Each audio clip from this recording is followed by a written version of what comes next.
다시금 목청껏 하나님을 찬양할 수 있음에 이 시간 감사를 드립니다. 또 내 영혼에 온 정성 모두어서 우리 주님만 영광 올려드리게 하여 주시니 감사를 드립니다. 언제나 또 이 주중 예배를 통하여서 또 내밀한 기쁨이 있습니다. 은혜가 있습니다. 위로가 있습니다. 나오신 그 걸음 다시 한 번 더 주 예수 그리스도의 이름으로 축원합니다. 자, 오늘 통독 이사야서 60장입니다. 자, 60장 1절로부터 9절까지의 말씀입니다.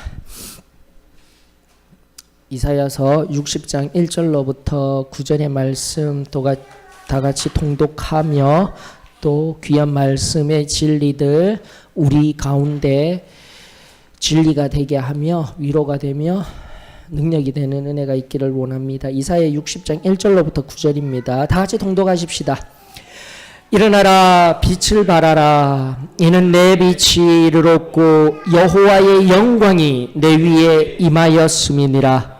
보라, 어둠이 땅을 덮을 것이며 캄캄함이 만민을 가리려니와 오직 여호와께서 내 위에 임하실 것이며 그의 영광이 내 위에 나타나리니 나라들은 내 빛으로 왕들은 비치는 내 광명으로 나아오리라.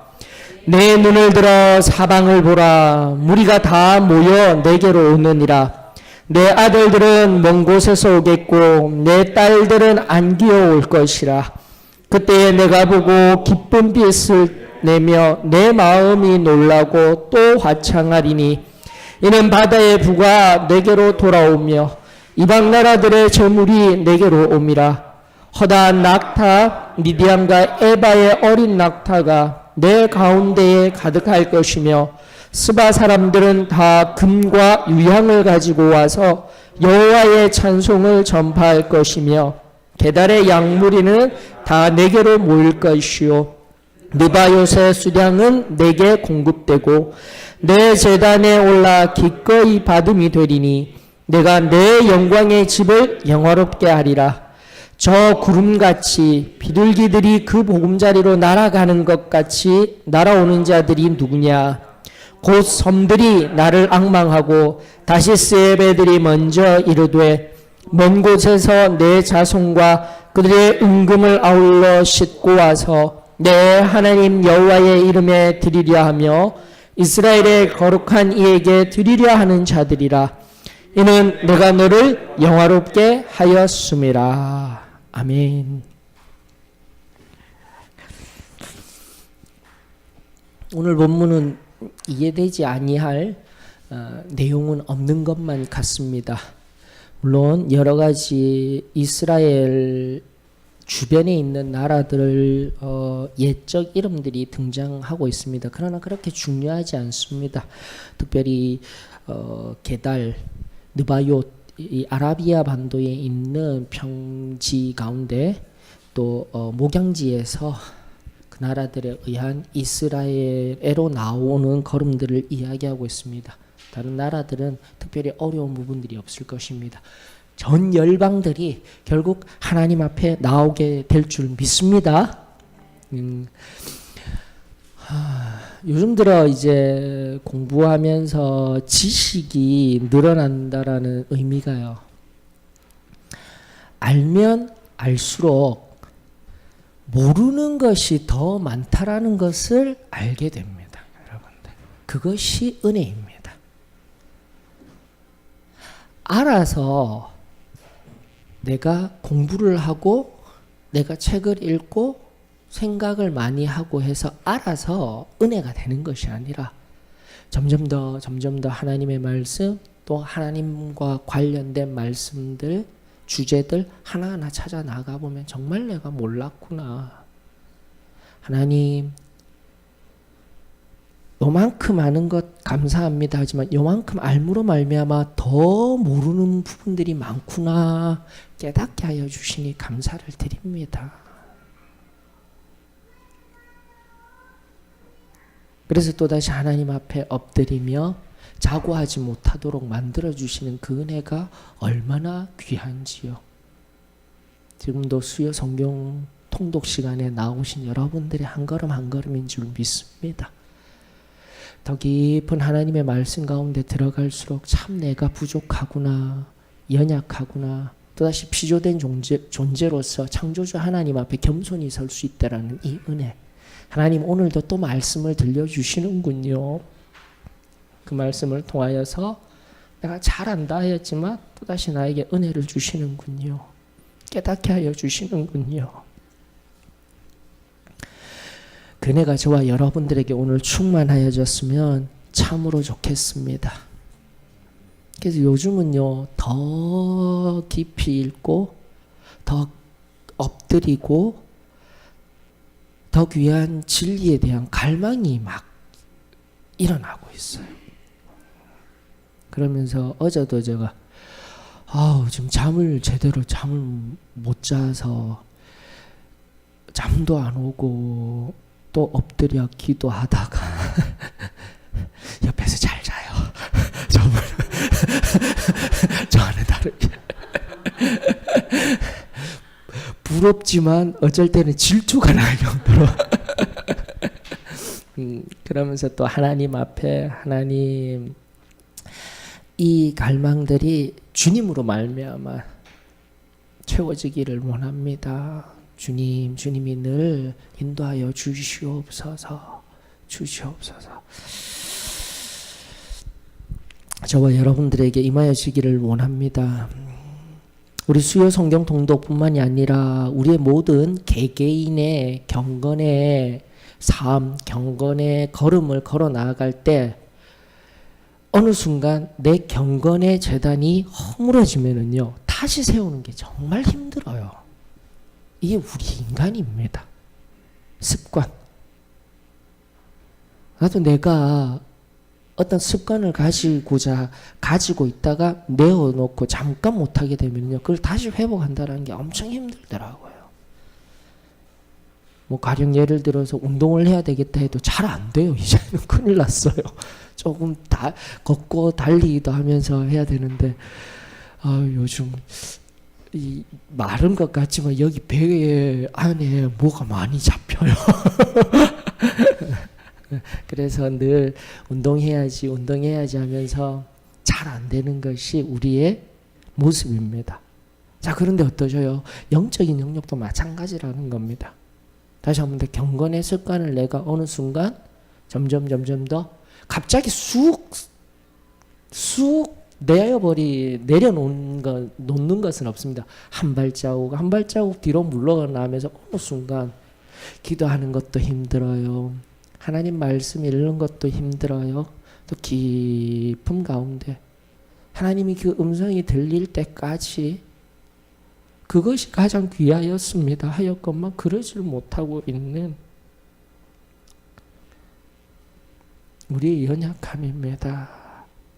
저는 그것이 회복되어졌으면 좋겠습니다.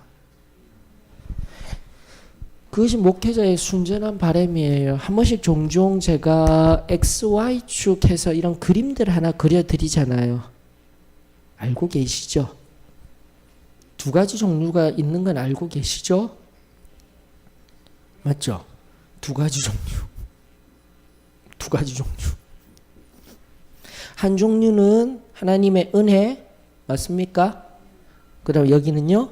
그렇죠. 시간. X축은 시간, 은혜 해서 우리의 교리 이야기할 때 바로 여기가 구원, 즉 중생, 거듭남을 통하여서 우리는 어디로 가야 된다고요? 이렇게 점진적인 자리가 아니라 어디요?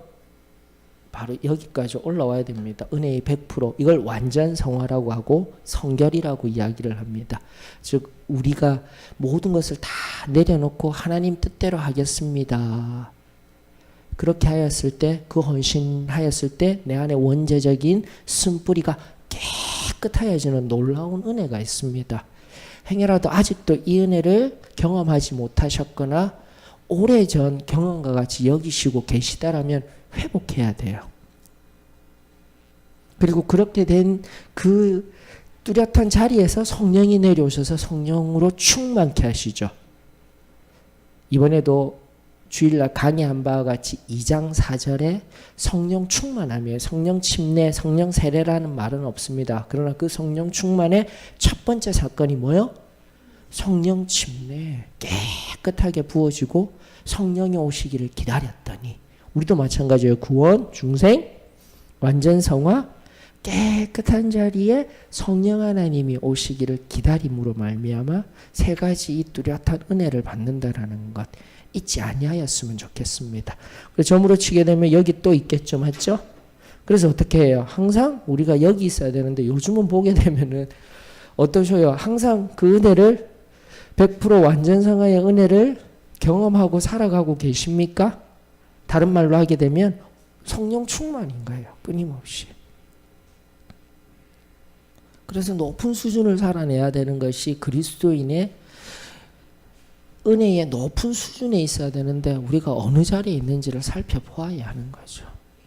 그래서 항상 우리가 이런 자리에서 이제 마지막 개인적인 종말 그리고 궁극적인 세상 종말론적인 종말의 시간까지 항상 이 차원에 머물러 있어야 우리 주님 오셨을 때에 주님 내가 여기 있습니다 할 수 있는 거죠. 그래서 항상 우리가 이 그래프 하나를 꼭 기억할 수 있기를 원하고, 두 번째 그래프는 뭐죠? 두 번째 그래프는 뭐냐면 쉽게 말하면 여기가 하나님의 은혜의 영역입니다. 계속해서 동일하게. 그럼 여기는요, 저는 이렇게 표현해요. 헌신입니다. 헌신. 예, 헌신. 그래서 항상 목회자가 지금도 애가 타는 마음으로 여러분들에게 말씀을 하나하나 이런 교리적인 부분들을 하나하나 가르치고 알려드리는 것이 수준 높은 게 절대 아닙니다. 여러분들. 저도 수준 안 높아요. 그냥 함께 가자라는 거예요. 그 걸음이 어딥니까? 여기에요. 딱 중앙이에요. 여러분들. 지금도 끊임없이 이야기하는 것들이. 그래서 여러분들 여기 이 수준 이렇게 나누었을 때 여기에 머무느냐 아니면 여기에 머무느냐, 여기도 분명히 있겠지만은 일단 비례적인 관점에서 항상 중앙을 이야기하고 우리가 교회가 되어져서 묵상해야 합니다. 성경을 읽어야 합니다. 지금까지 얘기했던 경건의 습관을 이야기를 끊임없이 하고 있을 때 이 수준이에요. 그래서 최소한 이것을 하느냐 그렇지 못하느냐에 따라서 헌신의 의미는 뭐냐면 여기서 말씀드린 바와 같이 완전 성화, 내적인 헌신을 통하여서 은혜는 받았지만 그 이후에 뭐가 있어야 되는 거예요. 예, 외적인 헌신이 끊임없이 있어야 되는 거예요. 그냥 수치화하였을 때 바로 이 선이에요. 이 선을 넘어선 하나님의 은혜 가운데 살아가는 이 영역이 뭐예요? 외적인 헌신과 함께 하나님의 은혜 가운데, 예, 내가 지금 삶으로 자꾸 세상의 빛과 소금의 삶을 살아내고 있는 영역이에요. 그렇지 못하면 어떻게 해요? 이 영역은 엄밀히 얘기하면은 다시 한 번 더 내적인 헌신, 나아가 내 동기는, 우리가 자꾸 약해지는 거예요. 헌신이란 말은 또 다른 말로 신학적인 용어로 자유의지입니다.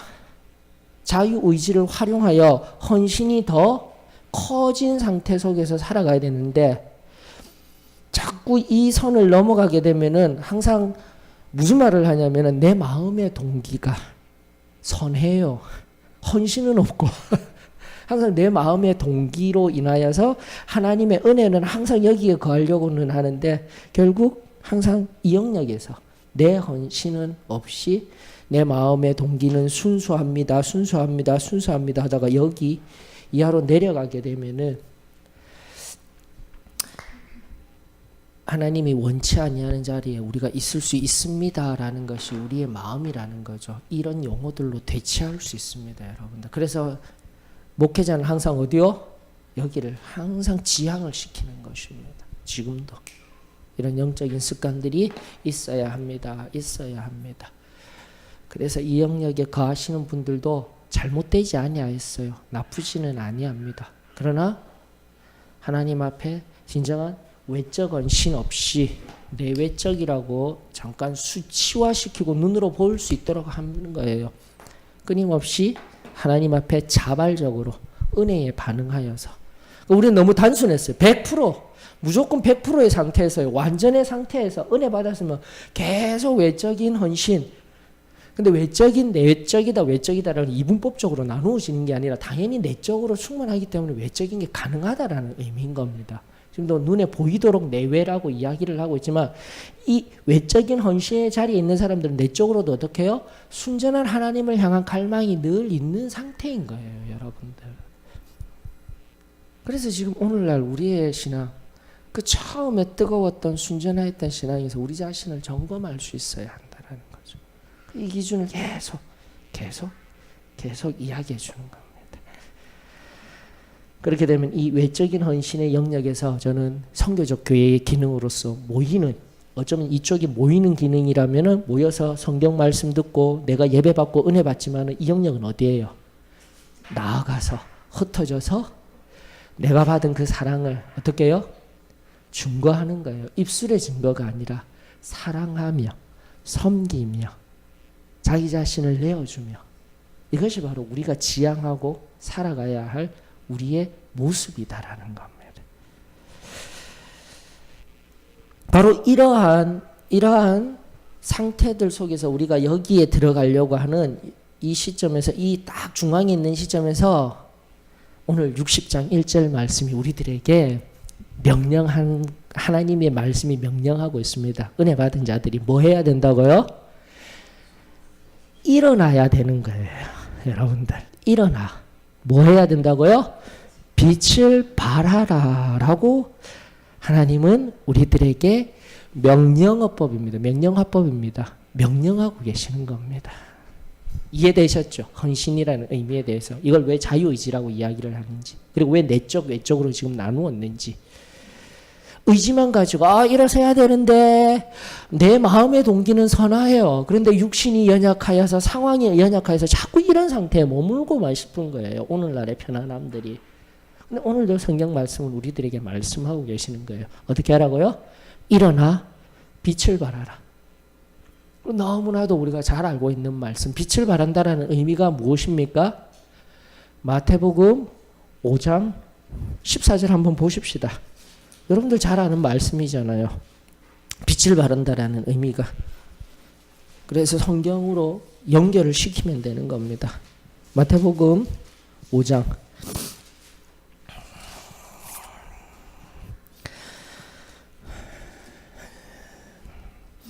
13절은 또 여러분들 잘 아는 말씀이고요. 소금에 관한 말씀. 14절 다 같이 읽습니다. 마태복음 5장 14절로부터 시작. 너희는 세상의 빛이라. 산 위에 있는 동네가 숨겨지지 못할 것이요, 사람이 등불을 켜서 말 아래 두지 아니하고 등경 위에 두나니 이러므로 집안 모든 사람에게 빛이 느니라. 이같이 너희 빛이 사람 앞에 비치게 하여 그들로 너희 착한 행실을 보고 하늘에 계신 너희 아버지께 영광을 돌리게 하라. 아멘이 되었으면 좋겠어요. 다시 한 번 더, 빛과 소금의 역할을 감당해야 됩니다. 우리가 고백하고 말씀을 통해서 배워서 잘 알고 있는데, 오늘 빛을 비친다라는 의미가 무엇입니까? 묻게 된다라면 이제는 선명하게 보이시죠? 60장 1절 일어나라 빛을 발하라의 그 선명한 의미는 바로 16절 말씀에 나와 있네요. 뭐 하라고요? 착한 행실이잖아요. 그래서 자꾸 구원의 영역에서요, 우리가 믿음만 가지고 믿습니다만 해서 천국 갈 것이기 때문에, 우리의 삶의 영역에서 믿음으로만 천국 가기 때문에 우리 삶의, 지금의 삶의 영역을 2차적이고 부차적이고 조심스럽게 살피지 아니하면은 하나님의 말씀 속에서 우리가 점점 더 멀어질 수 있다는 것을 우리가 알았으면 좋겠습니다. 일어나십시다. 그리고 다시 한 번 더 빛을 발하십시다.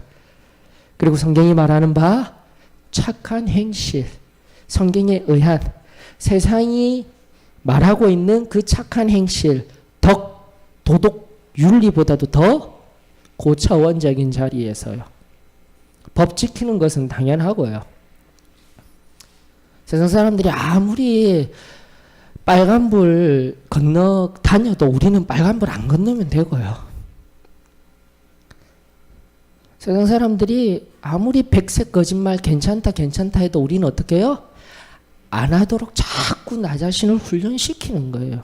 여러분들. 그렇게 세상에서 빛과 같이 분리되어져서 반짝반짝 빛이 날 때 저는 믿습니다. 생명의 빛 대신 예수 그리스도가 바로 저와 여러분들을 통하여서 비추어지게 되는 거예요. 다시 본문으로 들어가면은 여러분들 일어나라 빛을 발하라 하면서 결국 세상에 어둠이 왔다고 하였습니다.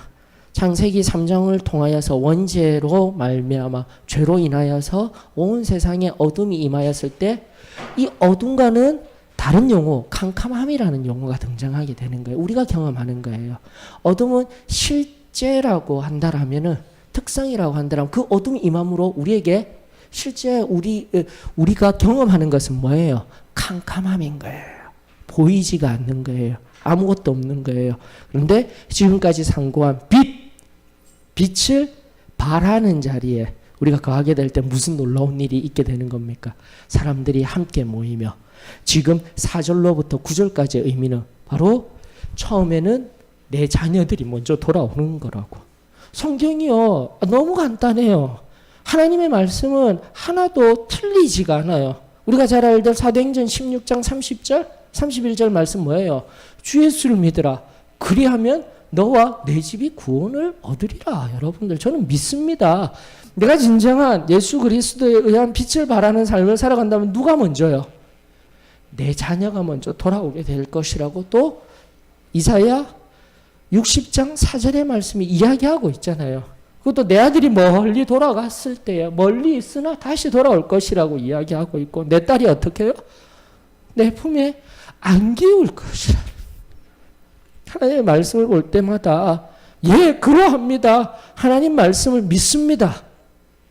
그리고 하나님이 명령하신 하나님 앞에 온전한 헌신으로 일어나 빛을 발할 때에 바로 이러한 놀라운 일이 임하게 되어질 줄 저는 믿습니다. 자, 여기서 일어나라 빛을 발하라. 발하라는 말할과요. 3절에 보게 되면은 또 이렇게 돼 있네요. 3절에 성경 말씀 속 3절에 보게 되면은 특별히 뒷부분 왕들은 비치는 내 광명으로 여기서 비치다라는 용어를 좀 잘 살펴보아야 합니다. 빛을 발하라와 빛이다라는 3절의 용어 어떠셔요? 빛은 여러분 참된 빛은 누구입니까? 명확해요. 이렇게 반드시 해야 됩니다. 우리가 빛이 아니에요. 이건 성경적인 진리입니다. 혹시 또 고개를 갸우뚱하고 계십니까? 요한복음 1장으로 가십시다. 자꾸 말씀에서 자꾸 답을 찾아야 돼요. 그냥 찾지 말고 근거를 맞죠? 너무 잘 알고 있는 말씀인데도 우리가 자꾸 잊어버려요. 예수님은 그 요한복음 1장 3, 4절에 명확하게 이야기하고 계시죠? 생명의 빛이라고요. 그래서 자꾸 말씀으로 답을 찾아내어야 합니다, 여러분들. 요한복음 1장 4절입니다. 그 안에 생명이 있었으니 이 생명은 사람들의 빛이라. 빛이 어둠에 비치되 어둠이 깨닫지 못하더라. 빛은 성경이 말하는 빛은 또 나아가 요한계시록을 찾지 아니하여도 그 생명의 광원체는 바로 예수 그리스도이십니다. 여러분 우리 교단 로고 아시죠? 옛날 로고는 이렇게 그 지구본 모양이었잖아요. 근데 지금은 그 지구본 모양 속에 있는 글자만 로고로 되어져 있습니다. 뭐죠? 영문 로고? Jesus, the light of the world. 맞습니까? 예수님은 세상의 빛이다. 예. 이것이 바로 우리가 담지하고 있는 우리 신앙의 주제표와 같은 의미인 거예요. 로고가 되어져 있다라는 것은 우리가 항상 우리의 삶을 통하여서 예수님이 세상의 빛입니다. 맞죠? 그리고 여기서 그러면 60장에서 일어나세요. 빛을 발하세요. 2인칭화 되어져 있어요. 시온, 예루살렘에게 나타내는 이스라엘 백성들에게 말하는 우리는 그럼 우리는 빛이 아닌 거야? 예, 빛 아닙니다. 뭐라고 했죠? 항상? 그 예수님의 빛을 짠 비추어서 어떻게 해요? 반사. 이게 이 제나흐라는 성경의 의미인 것 같아요, 여러분들. 특별히 3절에 빛이다라는 제라흐는 성경에 단 1에 사용되어지는 용어로서요. 히브리어 제라흐는 떠오르다라는 뜻이 있는 거예요. 떠오르다. 다시 한 번 더.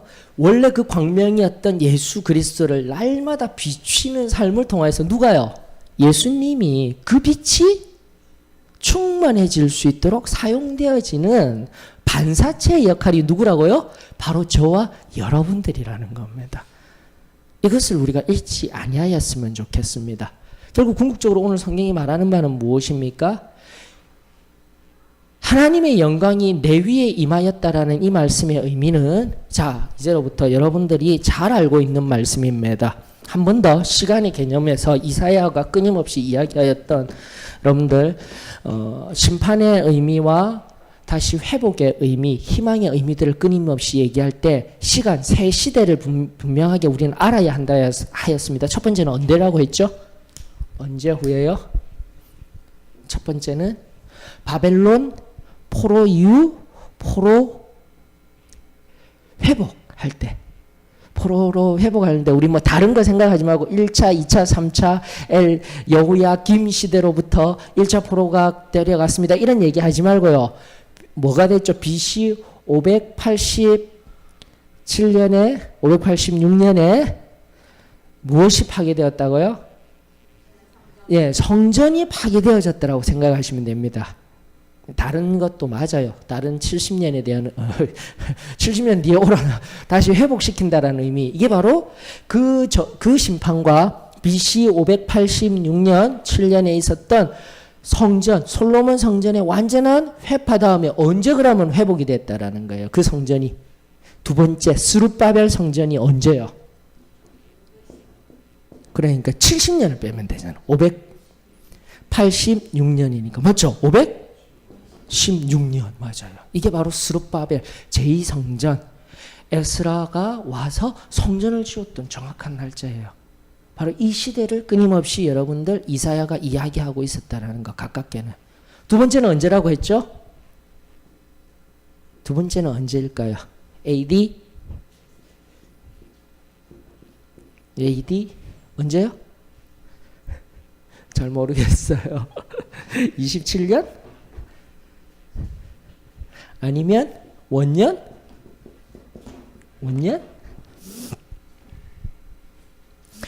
그러니까 심판과 회복이라는 관점에서 바라볼 때 지금 516년이라면 27년. 왜 27년이라고 얘기하죠? 예수님이 AD 원년에 오셨다고 하지만 조금 시간차가 있습니다. 실제적인 시간차는 BC 한 3년 전에 오셨어요. 그래서 26년 내지는 27년에 예수님이 어떻게 되셨다고요? 예. 이거 제가 순간 헷갈렸어요. AD 몇 년요? 예수님 몇 년? 6년, 27년 하셔요. 예수님이 30살 때 돌아가셨다 생각해버리시면 가장 좋으셔요. 그러니까 BC 그 3년 또는 2년 그 상간에 이제 오신 것으로 우리가 이야기를 나누고 있습니다. 중세 수도사에 의하여서 원래 서기력을 가지고 쫙 원인적으로 쭉 나아갔을 때 이런 그 좀 착오들이 있었습니다라고 했을 때 이때가 언제요? 무슨 일이 있었던 거예요? 십자가에서 해받으시고 어떻게 해요?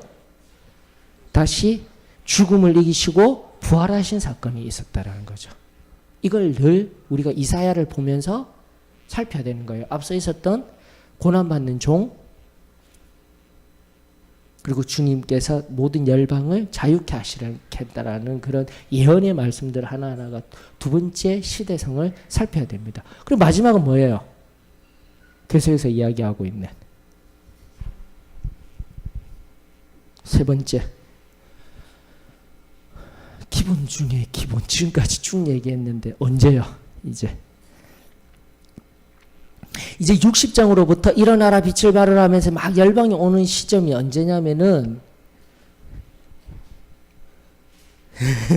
이게 무슨 소리지 했는데 엄밀히 얘기하면은 나중에 궁극적인 새 예루살렘입니다 라고 얘기하는데 66장 22절로 24절이 바로 새 땅과 새 예루살렘 얘기를 하고 있는 거예요. 마지막 두 절이. 그리고 그 앞전에 뭐가 있습니까?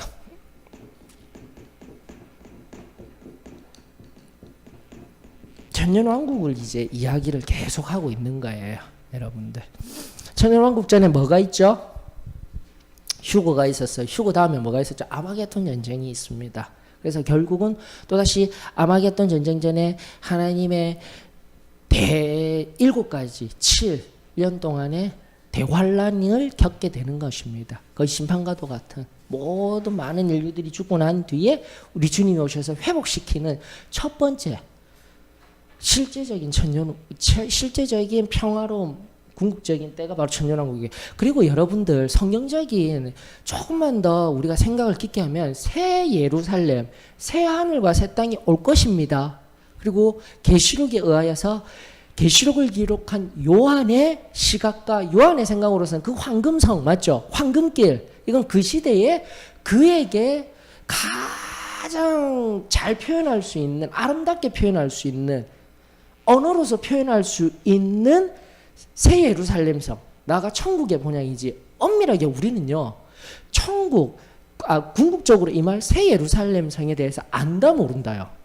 예, 그게 원래 정확한 우리의 시각이 되어져야 되는 거예요. 근데 자꾸 제가 이제 지금까지 천국입니다, 새 예루살렘성입니다, 이렇게 해버리고, 마지막을 이렇게 하니까 자꾸 그 사막에 샘이 넘쳐 흐릅니다. 사자랑 이런 함께 하고 이런 것들 마가복음 16장에도 나오고 이사야서에도 나오고 그게 바로 새해를 아니요. 언제요? 바로 이때입니다, 여러분들. 실제적으로는 정확하게 아시면 됩니다. 천년왕국의 때에 바로 모든 만물이 회복되어지고 천년 동안 왕로로 달 것입니다 라는 것을 믿는 것이 어디요? 우리 시각인 거예요, 여러분들. 지금까지 제가 자꾸 새 예루살렘 얘기했는데 이건 특별히 교리적입니다, 여러분들. 교리적인 천년왕국, 우린 천년왕국 전천년설을 믿고 있으며 특별히 지금도 재림을 사모하며 나아가고 있습니다. 그 재림의 시작이 무엇이죠? 휴거입니다, 여러분들. 휴거입니다. 7년 대환란 전에 있을 천사장의 나팔 소리와 함께 순간 딱 그것을 이제 철학적 해체주의로 혹시 이번에 그 영화 막 뜨겁게 하던 거 보셨나요? 어벤져스라는 그 공상과학 영화와 같지만 다 밑바탕의 세계관들은 그 나름대로의 영웅 히어로를 만든 세계관이지만 기독교 세계관이에요. 그 앞전에 있었던 그 타노스가 딱 이랬을 때 무슨 일들이 일어납니까? 인구의 절반은 다 사라지잖아요. 악한 일들이 일어나는 일들. 이런 것들이 다 성경적인 종말에 입각하여서 오늘날 사상들이 재해석한 것들입니다 라는 것을 자꾸 발견할 수 있어야 됩니다, 여러분들. 그러면서 희화화시키고 그 이면의 어둠의 영역들은 뭐냐면 바로 지금까지 교회가 이야기하였던 재림, 곧 주님이 오십니다, 천년왕국이 있을 것입니다, 이런 것들이 어떻게 되는 거예요? 용어를 여러분들 제 용어로는 희화화라고 이야기하지만 우습게 여기게 만들고 진리가 아닌 양 만들어버리는 시대를 살아가고 있으며 오늘날의 신학도 계시록 해설이든지 종말론 해석에 있어서 궁극적인 종말, 세상의 종말이 아니라 결국은 천년왕국이 뭐예요? 더 나아지고 있는 오늘날의 시대성, 이 시대인 거예요. 천년왕국이 실제적인 문자적인 천년왕국이 아니라 그 해석이 오늘날의 편안함 속에서 상황 속에서 맞아요 라고 이야기하는 시대 속에서 정말 중요한 부분들입니다. 우리가 이사야서를 지금 살펴보면서 한 번만 더 깊이 생각하였으면 좋겠습니다. 60장 이후로 66장 제가 22절로 기억하고 있습니다. 맞습니까? 예, 맞네요. 22절로부터 24절이 바로 요한계시록 이 10장으로부터 등장하는 그 새 예루살렘 성. 일단 표현은 되어져 있지만 우리가 정말 알 수 없는, 또 보았다 할지라도 안다 할지라도 우리 언어로는 표현할 수 없는 궁극적인 마지막 우리가 돌아갈 본향, 본성. 그게 22절로부터 24절에 이야기하고 있지. 60장 지금 일어나라 빛을 발하라 하면서 시작되어진 바로 지금 회복되어지고 모든 열방들이 다시 돌아오고 하는 것들은 무엇을 이야기하고 있다? 천년 왕국을 이야기하고 있습니다 라는 것을 오늘 이 시간을 통해서 정리가 되어졌으면 좋겠습니다. 그럼에도 불구하고 이 세 가지의 시간적인 관점은 항상 여러분들이 이사야가 BC 지금 800년 이때 850년에 기록되어졌다라고 하였을 때 바로 앞으로 있을 일들을 여기 1, 2, 3으로 통합하여서 순간순간 기록하고 있습니다. 그리고 종합적으로 또 살피고 해석할 수 있어야 합니다. 이렇게 우리가 정의를 내렸으면 좋겠습니다. 괜찮으시죠? 지금까지 계속 이사야서 강의하면서 제가 이 얘기를 해드리고 있었습니다. 그리고 오늘 이제 천년왕국이 시작되는 이 시점에서 한번 이제 정확하게 새 예루살렘성, 새 하늘과 새 땅에 관한 의미들을 또 다시 한 번 더 정리를 하였으면 좋겠습니다. 우리가 결코 알 수 없습니다. 그리고 또 신학적으로 중요한 한 가지는 무엇입니까? 재림은 언제입니까? 응? 아무도 모릅니다. 또요, 다른 분은요? 재림은 언제 일어날까요?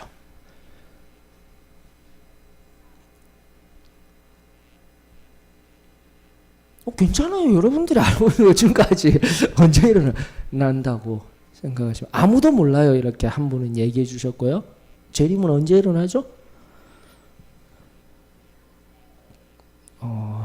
얘기하면 틀렸다 할 것 같아서 저하고 할 때는 그게 괜찮다고 했는데 예, 계속 얘기를 해서 여러분들의 생각을 듣고 여러분들이 어떻게 알고 있는지를 수정하고 저는 만들어 드리면 되는 겁니다. 여러분들 재림은요 신학적으로 바로 지금 임하는 겁니다. 아멘이십니까? 지금 임한다고 믿는 것이 바로 재림입니다. 너무 간단하죠? 아무도 몰라요. 이런 대답보다요. 이게 가장 중요한 우리의 신앙 고백이 되는 거예요. 재림 언제입니까? 했을 때 지금 당장이라도 임할 일이 뭐라고요? 재림입니다라는 거예요. 그래서 재림 이렇게 하면은 미래 상속에다 두고 있는데 엄밀히 얘기하면 신학적으로 이야기하면은 지금 임할 미다라고 고백하시는 것이 진정한 우리 신앙에 도움이 되는 거예요. 그래서 우리는 어떻게 해야 됩니까? 지금 매일 예비되어지고 준비되어져 있는 신앙을 가질 수 있는 거예요. 중요한 부분입니다. 중요한 부분입니다.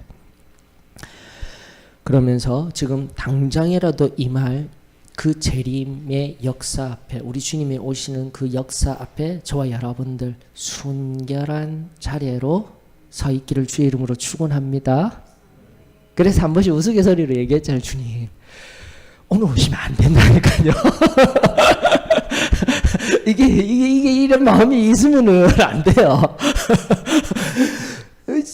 여러분들 성경 요한계시록 마지막 뭐라고 하고 있습니까? 마라나타예요. 맞죠? 성경 다 끝나면서 마라나타가 무슨 뜻입니까? 주 예수님 오시옵소서예요. 이것이 우리의 마지막 고백이고 지금의 고백이 되어져야 되는데 안 되는데 오늘 좀 오시면 곤란한데 이런 마음 그것이 바로 오늘날 현대성속에 우리 가운데 편안함이 주는 우리의 실제적인 우리의 연약한 모습인 것 같습니다. 다시 한 번 더 저와 여러분들에게 자 오늘 이제 본문으로 또 다시 돌아가서 일어나라 빛을 발하라 이 명령 지금 하나님께서 우리들에게 지금 명령하고 계십니다. 다른 건 몰라도 저와 여러분들에게 이 말씀이 오늘 나에게 주어지는 말씀이 되어졌으면 좋겠습니다. 그리고 그 빛을 발한다라는 의미가 뭘까요? 오늘 예배 내가 드렸어. 아니라 뭐라고요? 세상에 나아가는 거예요. 여러분들 모여서 바로 이 진리의 말씀을 깨달았기 때문에 일어나 빛을 발하라. 빛을 비추어야 돼. 예수 그리스도께서 나의 영혼을 구원하여 주신 것, 나를 사랑하시는 것, 예배를 통하여서 성경 말씀을 통해서 깨닫고 내가 누렸다라면은 세상에 나가서 뭘 하는 거예요? 바로 그 예수 그리스도의 사랑을 나타내야 되는 거예요. 입으로 전하는 것이 아니라 어떻게 해요? 삶으로 나타내는 것. 이것이 바로 우리가 이야기하였던 승리의 삶입니다. 그 삶이 저와 여러분들에게 이루어지기를 원합니다. 잘 안 되는 이유는 무엇입니까? 또 계속 얘기합니다. 교리적인 이야기. 성령이 필요하다라는 거예요. 성령으로 충만해야 됩니다. 오늘도 나를 비워내고 내 안에 죄, 인지하지 못한 죄가 있지는 아니한지, 아직도 해결하지 못한 죄가 있지는 아니한지 겸손히 엎드려 우리 하나님 이사야서를 통해서도 끊임없이 말씀하신 돌이키면 되는 거예요. 세상 열방들도 다 돌아온다라는데 하나님의 자녀가 지금도 발견되어지 내가 인지하지 못하였다. 그리고 지금 내려놓아야 할 죄가 있다면 어떻게 하면 돼요? 회개하면 되는 거예요. 주님, 내가 연약합니다. 주님이 이 죄의 문제로부터 자유케 하여 주시옵소서. 예수 그리스도의 그 보혈의 공로를 믿습니다. 그 순전한 믿음이 저와 여러분들에게 회복되어지며 그 순전한 고백을 통하여서 오늘도 빚어지고 정결하여져서 성령의 충만함으로 세상 한가운데 참된 빛을 증거하는 저와 여러분들이 되었으면 좋겠습니다. 그러면서 4절로부터 쭉 보시면은 결코 어려움 없이 모두가 돌아오게 될 것이다라는 것을 바라보게 될 것입니다. 특별히 아들과 딸들도 돌아오래요. 특별히 부도 온다라고 성경은 이야기하고 있습니다. 그 부가 우리의 궁극적인 복을 대체할 수는 없지만 우리 하나님께서는 결코 나로 가난하게도 하지 아니하실 줄로 믿습니다. 바다의 부가 내게로 돌아오며 이방 나라들의 재물이 내게로 옴이라라고 성경은 말하고 있습니다. 그리고 이러한 일들이 일어날 수 있는 진정한 궁극적인 이유는 7절과 9절 이제 마지막 결론의 말씀으로 다루면 됩니다. 내 영광의 집을 영화롭게 하리라. 하나님께서 하시는 일이십니다. 9절 특별히 내가 너를 영화롭게 하였음이니라. 다시 한번 하나님께서 우리로 영광 올려드릴 수 있도록 영화롭게 하셨습니다. 이것을 우리가 깨달았으면 좋겠습니다. 1차적으로는 우리 주 예수 그리스도를 영화롭게 바로 이 AD 십자가 사건을 통하여서 죽음, 죄로 인한 죽음을 이기시고 다시 부활하신 그 놀라운 사건, 그 사건을 통하여서 지금 우리가 그 놀라운 복을 받아 누릴 수가 있습니다. 이미 이루어졌으나 자, 이미 왜 이루어졌냐고 이야기하면 9절에 보게 되면은 바로 이러한 일들을 했다고 내가 너를 영화롭게 하였음이라 라고 하면서 히브리어도요 완료형입니다. 히브리어로도 완료형 끝났다라는 거예요. 영화롭게 하였지만 아직 이제 궁극적으로 새 예루살렘이 오게 될 때 7절의 마지막 말씀이 중요한 거죠. 어떻게 하겠다고요? 맞죠? 내 영광의 집을 영화롭게 하리라. 미래형이라는 말은 없습니다. 히브리어에는 미완료형인 거예요. 히브리어도 동일합니다, 여러분들. 그러므로 말미암아 다시 한번 더 우리가 재림 사상을 지금 가질 수가 있게 되는 거예요. 예수 그리스도로 말미암아 빛이 되시고 그 빛을 비추는 삶을 내가 살아갈 수 있습니다. 이미 이루어졌습니다. 그 빛으로 인하여서 그 광명으로 인하여서 나는 일어설 수 있습니다. 그 능력을 덧입어서 예수 그리스도와 함께 세상 가운데 참된 빛, 곧 하나님의 선한 뜻을, 선한 일들을 이루어 드릴 수 있습니다 하였지만 아직도 뭐요? 아직도 그 당신의 놀라운 영광의 전이 아직까지는 이루어지지 아니하였습니다. 그래서 조금 더 성교론적인 관점에서 바라볼 때 뭐예요? 우리가 바로 한 사람 한 사람이 이 하나님의 말씀에 순종하며 살아갈 때에 결국은 새 예루살렘이 빨리 임하는 거예요. 이 땅 가운데 지금 이렇게 사는 것이 중요한 것이 아니고 내가 하나님의 말씀대로 하나님의 빛 빛을 발하며 사는 그 삶을 통하여서 오늘 당장이라도 오시는 우리 하나님, 그것이 진정한 우리 신앙의 고백이 되었으면 좋겠습니다. 우리 주님만을 바라며 우리 주님의 영광의 새 예루살렘이 임하기만을 간절히 원하는 인생, 저와 여러분들의 인생이 되어지기를 축원합니다. 그래서 일반적으로 교회는 뭐라고 얘기할까? 이렇게 딱 맞추고 나가서 전도합시다 이렇게 얘기를 해요. 그러나 아까 그림 그려드렸죠.